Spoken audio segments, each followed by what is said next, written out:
passion. This is what my dream. I wanted to eradicate these drugs from my state. No one can dream, no one can think that Telangana if drugs plays.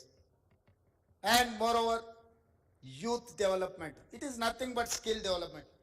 Mr. Karthikeyan sir have started Young India Skills University, which is headed by Anand Mahindra, who is group of chairman of Mahindra Group.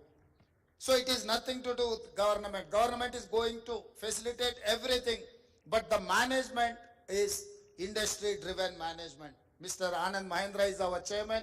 Mr. Srini Raj, TV9 former chairman. Sri City group of chairman. Srini Raju is our co-chairperson. And other who are eminent personalities in industry, like Reddy Labs, Mr. Satish Reddy, like SBI, all other organizations are involved in this Skills University. We have started a new university that is called Young India Skills University. This is driven by industry people only.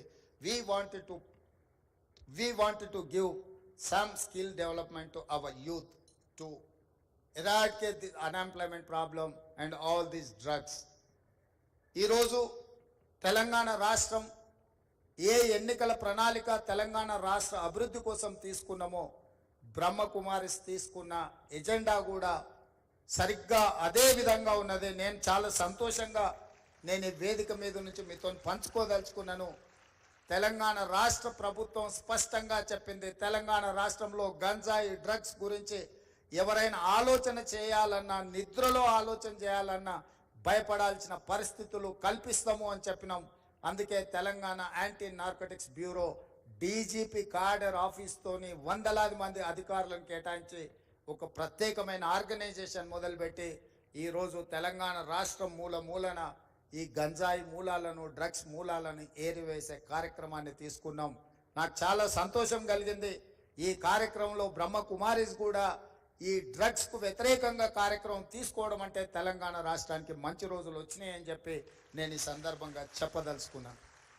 అదేవిధంగా రైతు సంతోషంగా ఉన్నప్పుడే రాజ్యం సంతోషంగా ఉంటుంది. ఈ ప్రభుత్వం ప్రజాప్రభుత్వం, రైతు ప్రభుత్వం నిరూపించడానికి రైతులకు వ్యవసాయాన్ని లాభసాటిగా చేయాలన్న ఆలోచనలో మొట్టమొదటి భాగంగా రైతుల ఆత్మహత్యలను ఆపాలన్న ఆలోచనతోటి ఆనాడు ఎన్నికల సందర్భంలో మేము ఎన్నికల మేనిఫెస్టోలో మే 6, 2021 నాడు వరంగల్లో రైతు డిక్లరేషన్ శ్రీ రాహుల్ గాంధీ గారు చేసిన దాంట్లో 2 లక్షల రూపాయల రైతు రుణమాఫీ చేస్తామని చెప్పినాం. ఈరోజు గర్వంగా ఈ వేదిక మీద నుంచి చెప్పదలుచుకున్నాను, ప్రభుత్వం వచ్చిన 8 నెలల లోపే 31,000 కోట్ల రూపాయల రైతు రుణమాఫీ చేసిన ప్రభుత్వం ఈ దేశంలో ఉంది అంటే అది తెలంగాణ ప్రభుత్వం.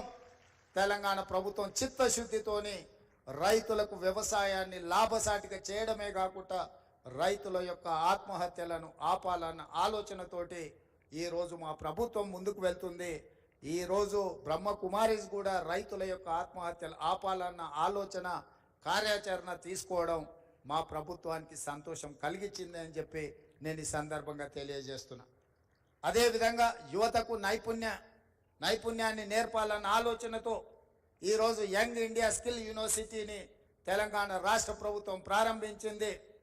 ఈరోజు ఎయిర్పోర్ట్కు కూతవేటు దూరంలో ముచ్చర్ల దగ్గర మేము ఫ్యూచర్ సిటీని నిర్మిస్తున్నాం. ఫ్యూచర్ సిటీలో ఈ యూనివర్సిటీ కోసం 60 ఎకరాల భూమి కేటాయించి దాదాపుగా 300 కోట్ల రూపాయలతో యూనివర్సిటీ నిర్మాణానికి నిధులు కేటాయించడమే కాకుండా ఆ యూనివర్సిటీకి చైర్పర్సన్గా Mahindra automobile industry chairperson Anand మహేంద్రాని మేము రిక్వెస్ట్ చేస్తే వారు చైర్పర్సన్గా యూనివర్సిటీకి ఒప్పుకున్నారు. కో చైర్పర్సన్గా శ్రీనిరాజ్ గారు ఉన్నారు. పరిశ్రమలలో ప్రముఖులైన వ్యక్తులను ఇందులో డైరెక్టర్లుగా తీసుకున్నాం. ఆ పరిశ్రమలోని ముఖ్యమైన వ్యక్తులే pharma industry, banking industry, other ఇండస్ట్రీలో ప్రముఖులు ఇక్కడ సిలబస్ డిసైడ్ చేస్తారు, విద్యార్థులను సెలెక్ట్ చేసుకుంటారు, వాళ్ళకి శిక్షణ ఇస్తారు. శిక్షణ తర్వాత వాళ్ళందరినీ వాళ్ళ యొక్క సంస్థలలో ఉద్యోగాలు ఇవ్వడానికి ఇలా యంగ్ ఇండియా స్కిల్స్ యూనివర్సిటీని మేము ప్రారంభించినాం. ఈరోజు ఇక్కడ బ్రహ్మకుమారిస్ కూడా ఈ యువతకి ఇట్లాంటి శిక్షణ ఇవ్వాలి, యువతని ఒక అభివృద్ధి పదం వైపు నడిపించాలన్న ఒక ఆలోచన మా ప్రభుత్వం యొక్క ఆలోచన, బ్రహ్మకుమారి గారి యొక్క సందేశం ఒకే విధంగా ఉంది.